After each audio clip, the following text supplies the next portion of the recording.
about the methods you use, so it shouldn't be too much work. So I'm going to start by talking about the methods we use here at the University of Exeter in the complex disease epigenetics group to look at genetic and epigenetic variability across populations, being that human or animals. And this is an overview of the presentation. So I'm going to be talking about genetic variation and how to profile that, different methods, and then epigenetic variation, and again, methods to profile that. And just to bear in mind that this is not an extensive list of methods, so these are the methods that we most commonly use in the lab, but there are other methods. There wouldn't be enough time to go through all of the methods available, and also I'm not going to go into much detail into the protocols we use, just give an overview of how they work. And also, I wanted to introduce a little bit about the data analysis and the bioinformatics side of things, but there wasn't enough time. So I'm happy to chat to people about the bioinformatics methods we used and the programming languages, etc. So starting with genetic variation, I'm sorry if this is too basic for you, if you know what I'm talking about, but I didn't know the background of the people that would be attending. So when we talk about genetic variation, we have a number of things, right? So we have large scale structural variation, chromosomal variation. So these are big chunks of the DNA that have been affected. And then we have smaller genetic variation to the point of having single nucleotide polymorphisms. These are just changes at a single base of the DNA. We all have them, and these are this is the genetic variation that makes us different from each other. So they're not mutations in the sense that they're not rare. They don't introduce variation that it affects something. They're just a very common variation at a single site that makes us different and makes our traits different from each other. And why is this important in terms of disease? Well, in terms of characterizing diseases from their genetic background, we have monogenic disorders or Mendelian disorders here. And these are disorders that have just one gene affected. So we have a mutation in a gene, and that causes the protein that the gene codes for to be abnormal, and that'll cause the disease. So, for example, we have hemophilia, a disease of the blood that's caused by one single mutation in a gene. And this kind of monogenic disorders are easier to study because we can identify the mutation and then screen that people for that mutation. So either you have the mutation or you don't. So you either develop the disease or you don't. But a lot of the diseases that we study, in particular psychiatric disorders or neurological disorders, are what we call polygenic or complex disorders. And these are disorders that have not a single mutation in a gene, but the risk of the disease is given by the presence of many, many different genetic variants and many different sites. So this kind of plot shows it here. So you have rare genetic variants with that are very rare, so they're very low frequency, and they cause, if you have them or not, it will cause the disease. So they're very, the effect size is very high. So they're obviously their effect in the disease is very high. If you have them, you'll have the disease. If you don't have, you don't. And then in the other side of the spectrum, you have common variants. So these are SNPs that are common in the population, but the effect in the disease, in increasing the disease risk of each single SNP is very low. So it's the accumulation of all those SNPs that increases your risk for the disorder. So the more you have those SNPs that increase your risk, then you're more likely to develop that disorder. Well, how do we know that certain psychiatric disorders have even a genetic background? For many decades, people have been doing twin studies. So they look at monozygotic twins. So these are twins that share 100% of their genetics. and dizygotic twins, which only share 50% of their genetics, so they're just like siblings. And when we look at the percentage of risk, so this is the concordance in developing the disorder. So if the two twins have the disorder, then the concordance rate in monozygotic twins, it's much higher than dizygotic twins for all of these disorders, anxiety, bipolar, schizophrenia, etc. So we know that there must be a genetic component to the disorder, because these twins, they all had the same shared environment growing up, but still the monozygotic twins are more likely to both develop the disorder than the dizygotic twins. So because the diseases are very, polygenic diseases are very difficult to study though, because if you think about it, you're looking at polymorphisms that are very prevalent in the population. They're very common in the population, and you need to study a large number of them, and each of them has a very small effect in increasing the risk of the disease. So to have the power to identify with confidence the association of that SNP with a certain disorder, you need many hundreds of thousands of people in your study. So this has been really challenging, and people have had to create consortiums with many hundreds of samples, many thousands of samples, sorry, to be able to actually identify just a few variants associated with psychiatric disorders. So here is one of the most successful GWAS studies, so genome-wide association studies to identify genetic variants associated with disease. It's been the schizophrenia one. It has identified 108 genetic loci across the genome, and this has changed the field completely, and has really improved the way we look at the genetics of schizophrenia. But still, this 108 SNPs only explain about 7% of the risk of developing schizophrenia. So we need to really look at hundreds of thousands of more samples to be able to identify all of the genetic variants that increase the risk of schizophrenia. But how do we, in practice, how do we actually assess the genome to look for these variants? So the gold standard is whole genome sequencing. So this is literally sequencing the whole genome and every single position in the genome. So the way it works is that you break the genome into, you extract the DNA, and then you fragment the genome into small pieces, and then those are your reads, your sequencing reads. You put that through the sequencer, an Illumina sequencer or any other sequencer, and then you have many reads, many fragments. And if you have a reference genome like we do for humans or mouse or many other animals, then you can align or map your reads against that reference genome, and you know what is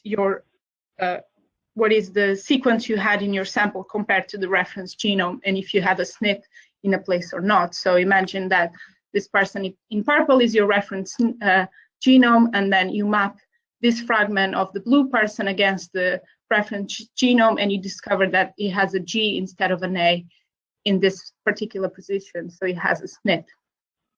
If you don't have a reference genome, so for some organisms that are less studied, we don't have a reference genome, you can still do this, but you need to spend a lot more money because you then need to assemble your genome bioinformatically. So you need a lot more data, sequencing data. And this is the cost of whole genome sequencing. It has dropped considerably in the last few years, but it's still about $2,000 per sample. So if you're doing this hundreds of thousands of samples, it's still not very feasible. So an alternative to whole genome sequencing is to use microarrays. So microarrays are these little platforms here, and in each of these little places, there's thousands of little DNA sequences that will anneal to fragments of DNA for certain positions of the genome. So there are many different microarrays commercially available, especially for human, and there are a few for mouse as well. So this is a microarray for mouse, and it is designed to look at specific sites of the genome where we know there are common SNPs that are of interest, because we have the reference genomes for those species. So we know that certain SNPs are likely to be highly variable across the population, so they're more likely to be informative when looking at disease. Obviously, this doesn't give us information in all of the places of the genome, and by using genotyping microarrays, we might be missing information in other places of the genome. And so you have pre-designed microarrays, usually for human and mouse. I don't think you have for any other species.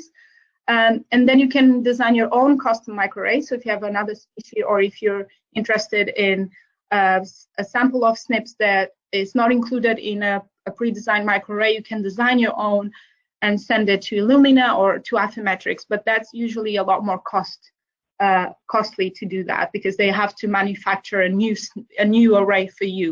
And they usually isn't very cost effective for a large number of samples.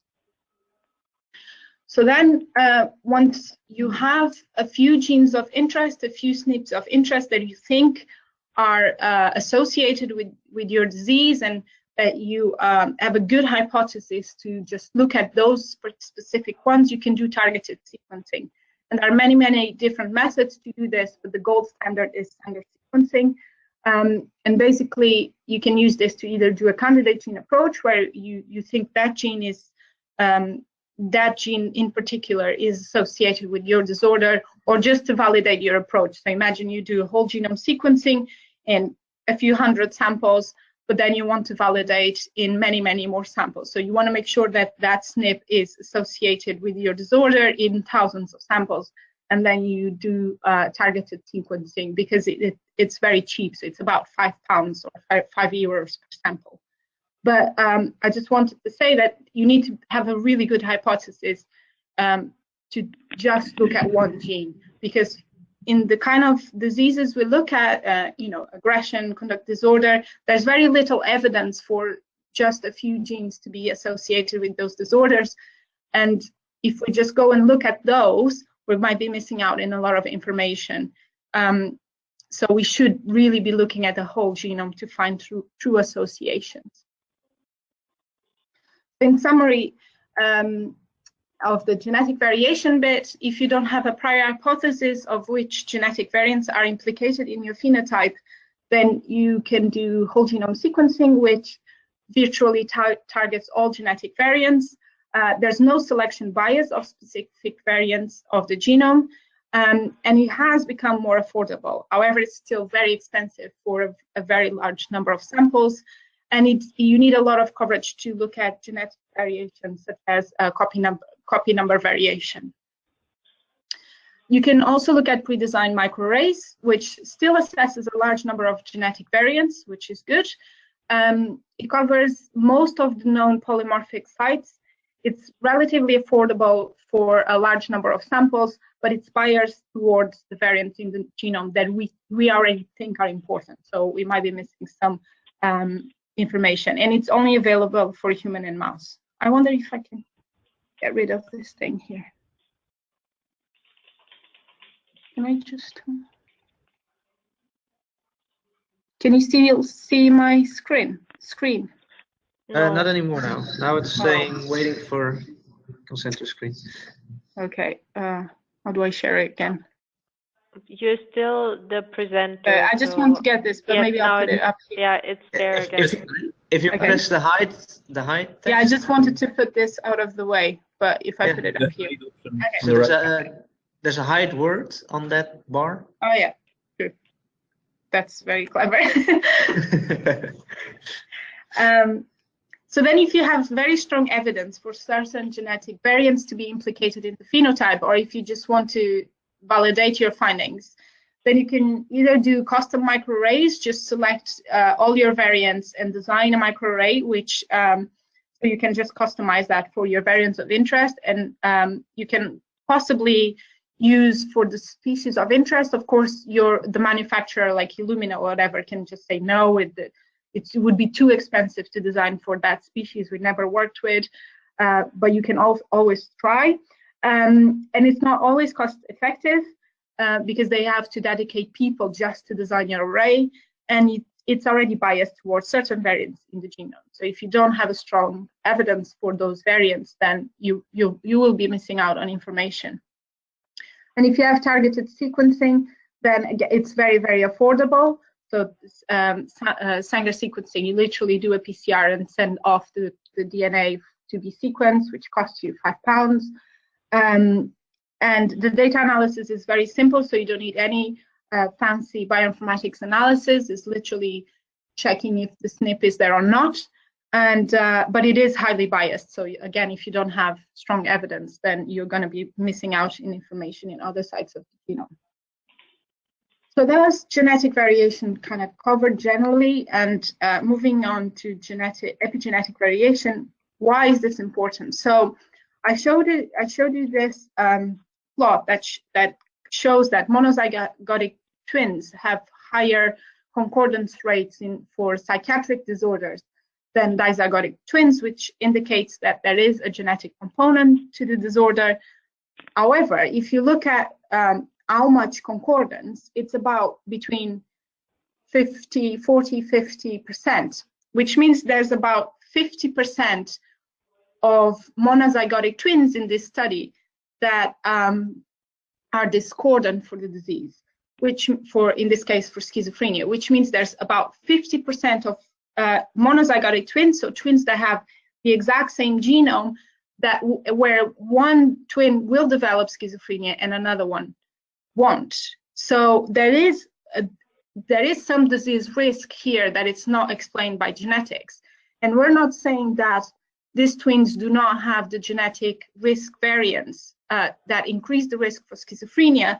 What we think is happening is that having the variants that increase the disease risk is not enough here to trigger the development of the disease. There's something else happening.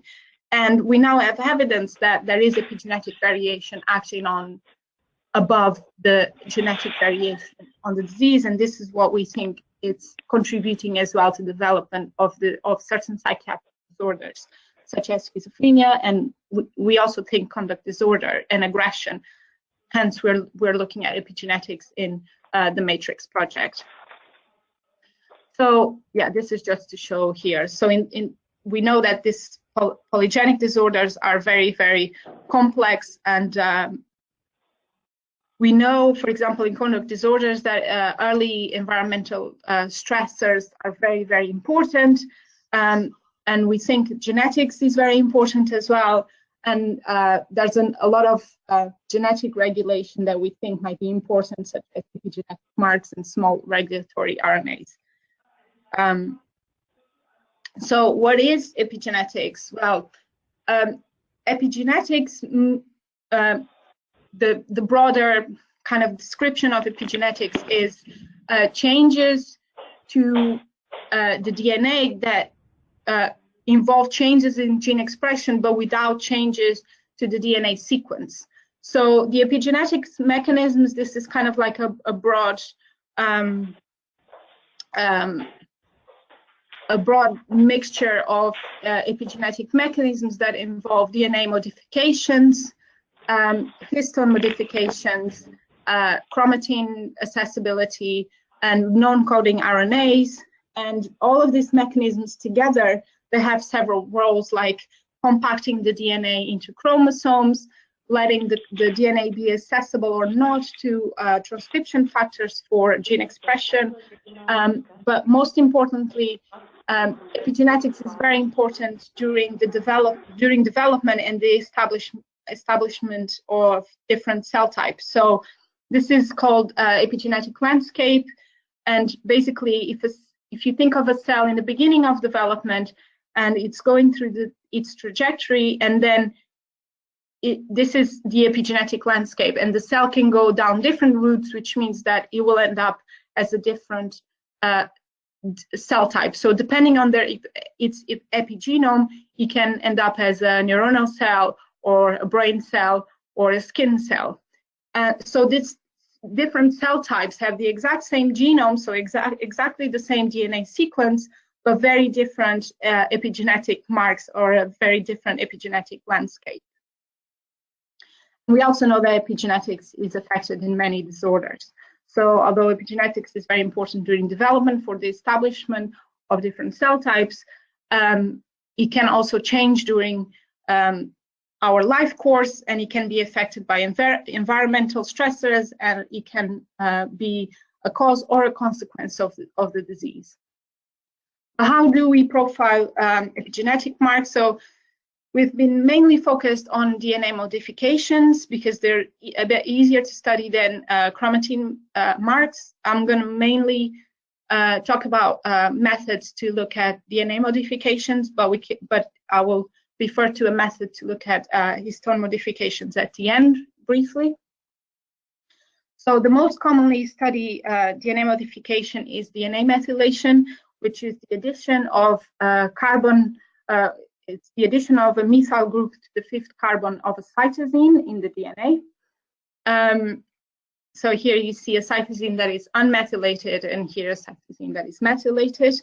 And it usually occurs in a CpG scenario, so you have a C together with a G. And usually it happens in places of the genome that are rich in CpG, like this, which are called CpG islands, which are close to promoters and regulatory elements of the genome. So how do we, for years, the way we've been looking at studying DNA methylation is through sequencing. But if you just sequence the DNA, all you get is a series of letters, A, T, G, and C. So you cannot distinguish between a C that it's methylated or a C that is unmethylated. So in the 80s, a lab in Australia came up with a method that allows us to distinguish between a C that is methylated and a C that is unmethylated, which is exposing the DNA to sodium bisulfite. So what sodium bisulfite does is that deaminates the cytosine to uracil, but only if the cytosine is unmethylated. So if the cytosine is methylated, it remains protected from that deamination. Uracil obviously doesn't exist in DNA, it exists in RNA, but then we perform a PCR step in which the U is paired with an A, and subsequently it will be amplified as a T. So then if we sequence all our molecules of DNA, we know in that position there should be a T, but now it should be a C, but now it's a T, that we know that cytosine was unmethylated. If we know that in that position there should be a C and it's still a C after PCR and bisulfite conversion, then we know that cytosine is methylated. The problem is, and this problem we started dealing with this problem a few years ago, is that there are other DNA modifications in our genome and in most mammals' genomes. So when I say we, it's humans, but obviously mouse, etc. And these are other modifications in the DNA: 5-hydroxymethylcytosine, 5-formylcytosine, and 5-carbocytosine. And we know this exists for many years, but we thought they were just intermediates in the demethylation process. So that enzymes demethylate the DNA.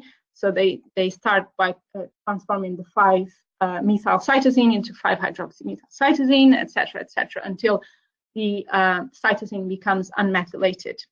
But a study in 2013 showed that actually 5-hydroxymethylcytosine it's actually a stable modification, and it seems to be very important during development and very important in the brain. So people started studying 5-hydroxymethylcytosine in the context of disorders such as Alzheimer's disease and other neurological disorders. And it does seem to be more prevalent in the brain and quite important for disease. And the problem is that bisulfite conversion we've been doing for years does not distinguish between methylcytosine and 5-hydroxymethylcytosine. So when the cytosine is unmethylated only if the cytosine is deaminated to uracil only if it doesn't have either of the modifications. But if it has 5-methylcytosine or 5-hydroxymethylcytosine, it will remain as C. So what we have been measuring for years is a combination of both methyl and 5-hydroxymethylcytosine, and not just DNA methylation as we commonly call it.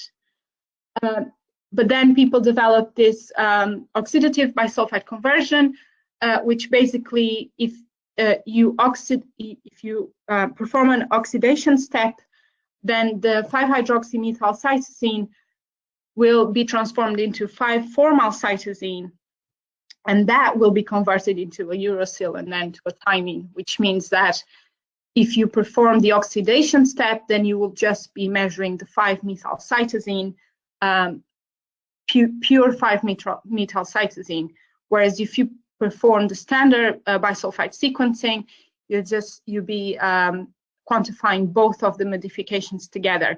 And then if you're interested in quantifying the levels of 5-hydroxymethylcytosine, then you just do one minus the other. So by doing these two steps in parallel, you can get the levels of 5-methylcytosine and 5-hydroxymethylcytosine.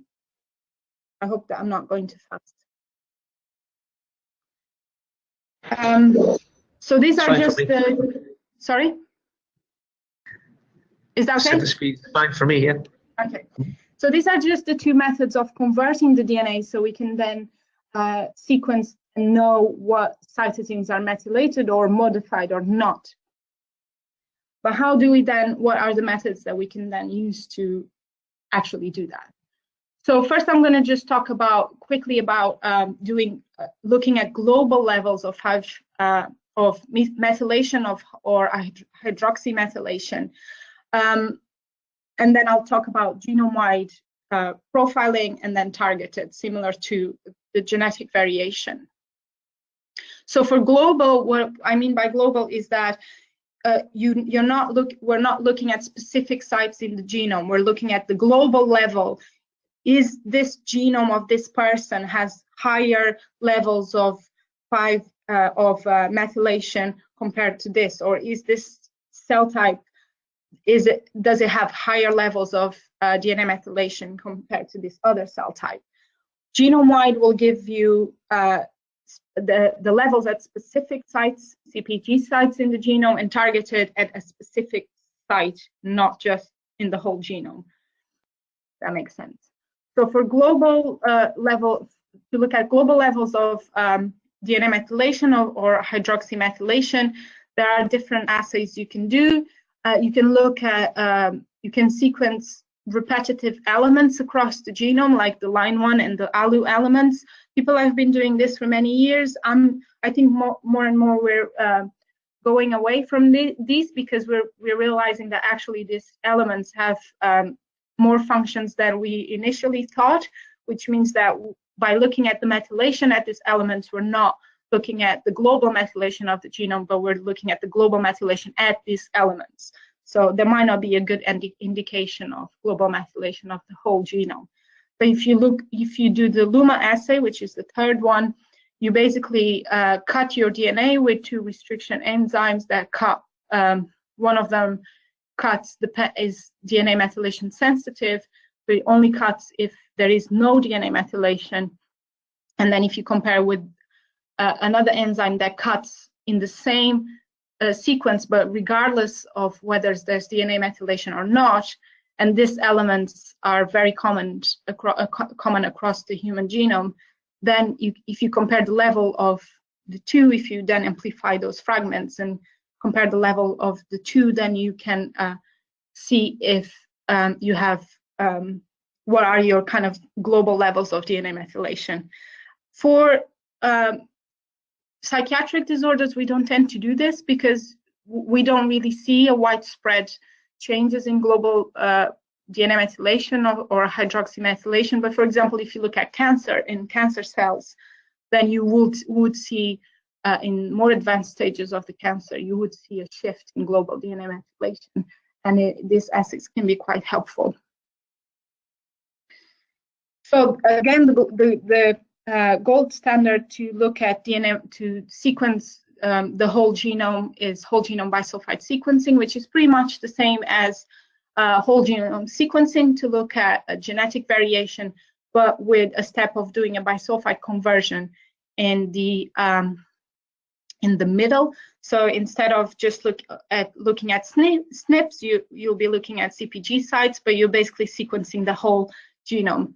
The problem is because we're looking at very small shifts in DNA methylation, and because you're going to get a lot of reads that are not informative because they won't have any CpG sites, you have to do a lot more coverage. So you have to sequence a lot more reads than you would by just doing normal sequencing. So the cost hasn't dropped like it has for normal whole genome sequencing. So it's still very, very expensive to do this for more than 1 or 2 samples. So people are not really doing this apart from in cancer, where you're just looking at cancer cell compared to non-cancer cells from the same person, for example, where you have an N of 2, so you can do this. So a good alternative for humans for this has been the Illumina arrays. They're like been so well used in the field. So there's been 3 versions of the array. One of them, the latest one came out in 2016, and it looks at about 800,000 of CpG sites, across the human genome. And so you have it looks at a lot of CpG islands, and it looks a lot of it covers most of the promoters of the genes, but it does still miss some. It has more. This last array has more coverage of regulatory regions such as enhancers, but it still misses a lot of enhancers. So it is a very good array to look at promoters, but it's not great if you want to just look at regulation in other parts of the genome. So, and obviously it's just for humans. So if you are working in other species, you just can't use a microarray for DNA methylation or hydroxymethylation. So what people have been using is RRBS, which it's called reduced representation bisulfite sequencing. And basically what it is, it's instead of sequencing the whole genome, you get a reduced representative genome. So you select just a few fragments of your whole genome that are enriched for CpG sites, and you sequence just those. So you're reducing your cost of the sequencing, but you're still getting a lot of information from the parts of the genome that are methylated or hydroxymethylated. And for humans, we use an MSP1 restriction enzyme that recognizes this sequence, and we know this sequence occurs in regions that are rich in CpG sites. So if we're cutting this region and then enriching for fragments where we cut, we know that we are enriching for those fragments that have CpG sites, and then we just sequence those.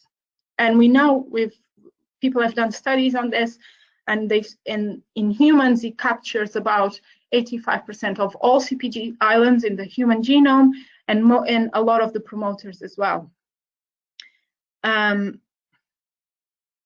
The problem is that people haven't really used RRBS for other species, so no one has really looked at, if you use the same enzyme for other species, what do you get? Do you get do you still get regions that are enriched in CpG islands or promoters or not?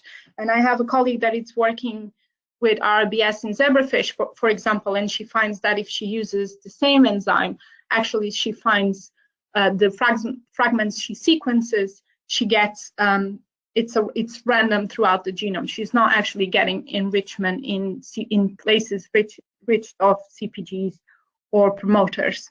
So